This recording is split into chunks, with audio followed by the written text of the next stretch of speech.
All right, everybody, here we are with week 32, Thursday, last one before the concept and computation quiz.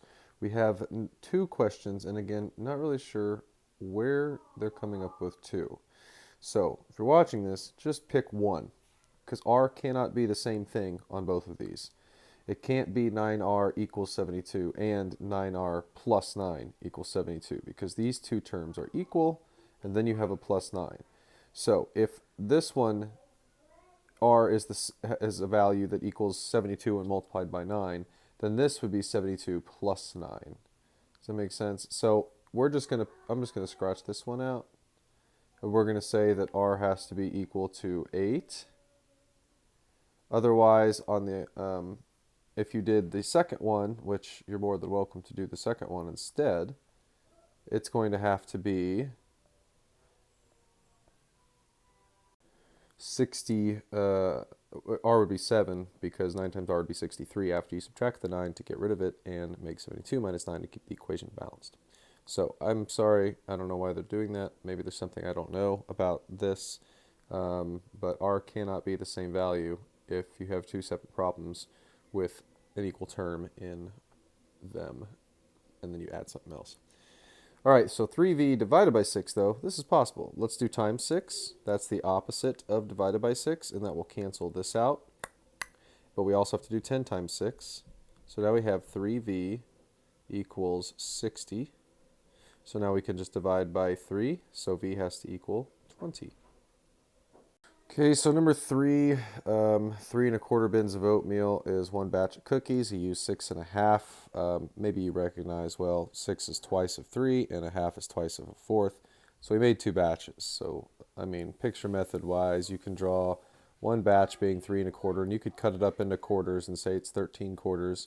And then you could keep doing that for another 13 quarters and count that up, and you'd get 6 1/2, and that would be two batches. But numerically, what we're really doing here is we are taking our 6 1/2, our 6 1/2 that we have is our whole, right? That's how many bins he used in the day. And we want to see how many groups of 3 1/4 we can make out of that. What operation is that? That's division. So this is 6 1/2 divided by 3 1/4, which you would set up like this. You'd make them improper fractions, and so improperly it's 13 halves divided by 13 fourths. And so now we know we could do keep, change, flip, which would be multiplying by the reciprocal, or we can just change this one on the left here to be fourths and just divide the numerators. And so I'm going to multiply each of these by 2, because that's going to give me a 4 on the bottom. That's going to give me a 26 on the top. And now I'm just going to divide that by 13 fourths. And since the denominators are the same, it's just 26 over 13, which of course, when you divide that, is 2. So whichever way you choose to do it, you should get the answer of 2 batches. And for number 4, the two intervals, so the bottom number are the intervals, these are all the intervals, that had the same number of girls was 141 to 145 and 121 to 125, each had 3 girls. So to find a percentage of a number, of means multiplication, we can literally just multiply the decimal form of the percentage and the number. That would be the simplest way. There is another way I will show you. Let's get through this. So you just set it up with the number with the fewer digits on the bottom, just makes it easier.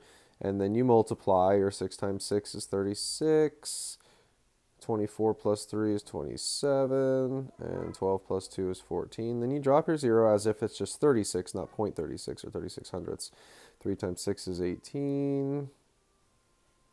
12 plus 1 is 13, and 6 plus 1 is 7. Then you add them together. 5 and 3 is 8, and 8. And now, because we had 2 decimal place values in our problem, and there were none in that number, we need 2 in our answer. So it's 88.56. 88 and 56 hundredths is 36% of 246. The other option would be the fractional form. So what you could do is do 36 over 100, because that's what a percentage is, times 200, what was it, 46? Yeah, times 246 over 1, which is going to give you whatever 36 times 246 was, which we did. What did we get? 8,856. Right? We did it, but then we added decimals, but this time there's no decimals. That's a whole number. And you put that over 100. Okay, well, what happens when you divide 8,856 by 100? Doesn't that make you move the decimal over twice? Right? You guys are probably used to seeing something like this. 8,856 divided by 100. Right? And when you see divided by 100, you know you're going to be moving your decimal to the left twice because there's 2 zeros and that 1 doesn't change anything. Well, where's the decimal in 8,856? Yeah, it's imaginary right here, isn't it? On that far after the ones place, the decimal is always to the right of the ones place. So if I move it 2 spaces to the left, where does that put it? Between the 8 and the 5. And so now our answer would just be 88.56 or 88 and 56 hundredths. Both work. And since 36 is not it doesn't go into 100 easily, you can't really simplify it that much. I mean, you could make it 9/25ths, but it still doesn't change a whole lot. And it would actually make this even harder because you're not just moving the decimal. 100 makes it easy because you're just moving a decimal. But then I recommend using multiplication or division. If you're finding the percentage of something, you're multiplying. If you're finding what the original total was, because we know 30% is 36% of 246. 246 is the whole. We're looking for a part.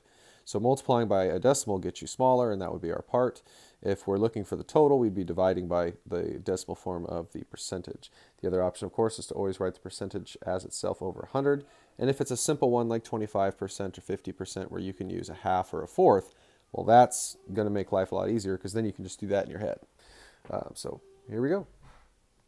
So this is a fun question about surface area. This is not volume. This is surface area. Surface area is how much area are on all of the surfaces. So let's say if we just wanted to find the area of this, right here on this box, that would be 6 times 5, right? Which is going to be 30. But isn't there a side on the back that you can't see that's identical to that? So that's going to be 60. And then if we wanted to find the surface area of this right here, this side of it, the right side of that same box, isn't that going to be 6 times 5 as well, which is 30? Which is going to be a 30 on, it's hard to see that, on this side. So we're at 60 now, we're at 120. And then lastly, we've got this one up here in the bottom. And that's going to be a 6 by 6, which is 36. And are we going to have a 36 down here? So we're at 120 plus 72. That's 192. So this one has 192 square inches of surface area.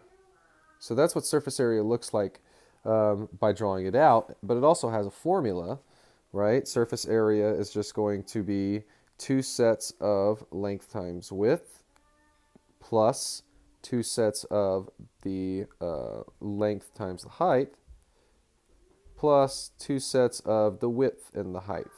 And you can interchange all of these, right? Because as long as you get the length times the width, that gives you the base, right?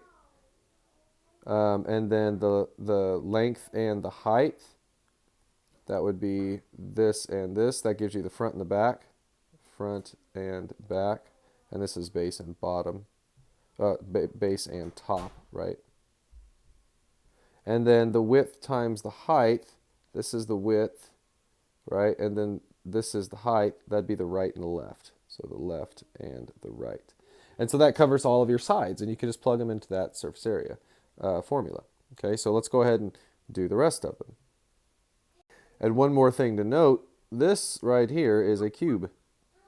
It's a perfect cube because length, width, and height are all equal, so all the sides are equal. So this is the surface area of a rectangular prism. This works for all rectangular prisms, right? When we have different side lengths. But if it's a cube, and you want to do the surface area of a cube, I'll just put a little C there. You're just going to do 6 sets of the length times the width. Okay, now do the rest of the 3. All right, so 54 inches squared for this one, 20 inches squared total for this one, and I went ahead and used the formula for this one for you to see it. So I did two groups of 4 times 3, which is length and width. I did two groups of 4 times 2, which is length and height, which gives me the sides. And then I did, the front and back. And then I did two sets of 3 times 2, which gives me the right and the left. And then that was 2 times 12, 2 times 8, 2 times 6, 24, 26, or 24 plus 16 plus 12 is 52. Now, after finding those surface areas, I added them together to find the total surface area of the 3 smaller boxes, which is 126 inches squared. And 126 inches squared, so these 3 boxes combined has less surface area than this one box, because it was 192. So I will need more black paint, or not I, but Aiden will need more black paint than gold paint, since he's using the black paint on the biggest box.